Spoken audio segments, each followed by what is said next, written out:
Today we will analyze one of the most boring companies in its sector, GATX, a railcar lessor that had its IPO 109 years ago. Yep, you heard correctly, this stock lives longer than the life expectations in Hong Kong, Japan or Switzerland. Since we are stocks in the wild, we try to cover boring, niche but relevant stocks which can offer stability and awesome, inevitable value in our daily life and portfolio. Now you might ask, when GATX business is so boring, why does it even matter? If you plan to build a house, want a flight on vacation, for instance to Switzerland to extend your lifetime, or want to get your Procter & Gamble shampoo from your local Walmart or Walgreens, then you rely on GATX business model, founded in 1898. So yes, the company is 127 years old. It was founded by Max Epstein with, quote, quite a large capital in 1898, only it did not consist of money. It just consisted of ideas, of faith and of some nerve, end quote. GATX purchased 48 used railcars in Chicago under the old name Atlantic Seaboard Dispatch, which was renamed several times to German American Car Company, afterward to General American Transportation Company, and finally became GATX in 1975. To understand how GATX plays an important role when building your house or flying to Switzerland, we must understand its core business model and customers. GATX buys new or used railcars, which you might know from their unique and annoying sounds when driving nearby. But GATX is not using their own railcars, instead they are leasing them out to other companies within the chemicals, petroleum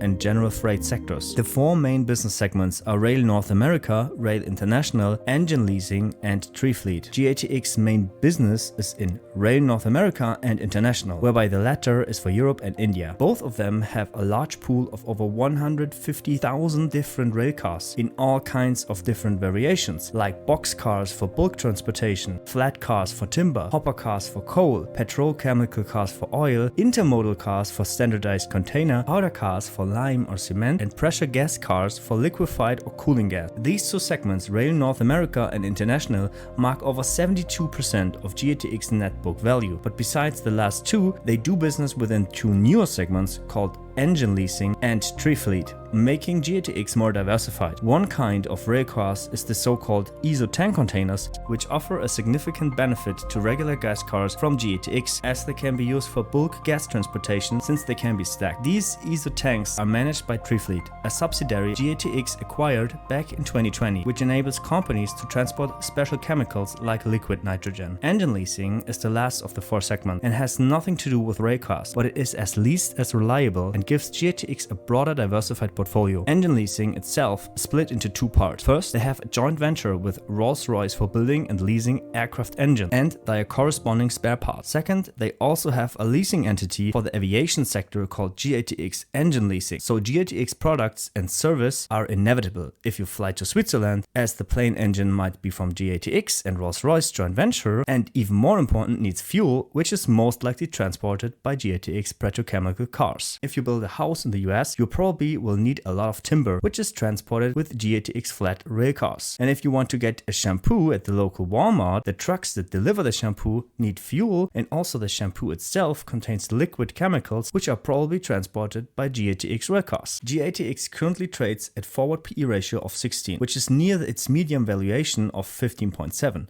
And yes, this might change soon due to tariffs and a potential recession. So should you wait and see? Well, since GATX has such a long history, we could have a look at how GATX performed in other economic recessions like in 2008. Back then, GATX used three tactics. First, they reduced their selling, general and administrative costs by 25% from the peak of the market while preserving the ability to grow. Second, they priced leasing aggressively as the market turned down. This resulted in GATX North America rail fleet maintained over 95% utilization during the 2008 Great Recession. And lastly, they pushed hard to grow their asset base at the greatly reduced prices available at the bottom of the business cycle, meaning from late 2008 through 2010, they invested over $1 billion to add over 18,000 cars to their owned and managed fleet. The shareholder value added by these transactions should become clear in the coming years. And they did, at least when looking at GATX's historic performance. Starting from its lowest low in March 2009, up until today, GATX gained over 900%, even with the recent market downturn, and especially with a second harsh recession during the pandemic in 2020. Even though GATX managed to deliver high gains, which resulted over 16 years in over 57% gains per year. Before investing in GATX, two things have to be known. First, their business is a highly cyclical market of rail and industrial material. This cannot be avoided and can always lead to short-term uncertainty. Second, GATX is highly coupled to the gas and oil industry, and if the oil price declines, their customer spending will decline as well in the midterm. Besides this, GATX is a perfect stock to add, especially in the recent market turmoil, due to its boringness and stability. We think GATX is a hidden moat stock because the high market entry barriers due to the amount of capital, regulatory hurdles, and their long-lasting contracts with their customers. GATX North America serves 830 individual customers and has their top 10 customers a stunning relationship tenure of 56 years. But they try to diversify their customer base, so the largest customer represents less than 6% of their lease revenue and the top 20 accounts for less than 36% of their lease revenue. Even though GATX faces challenges due to its cyclic sector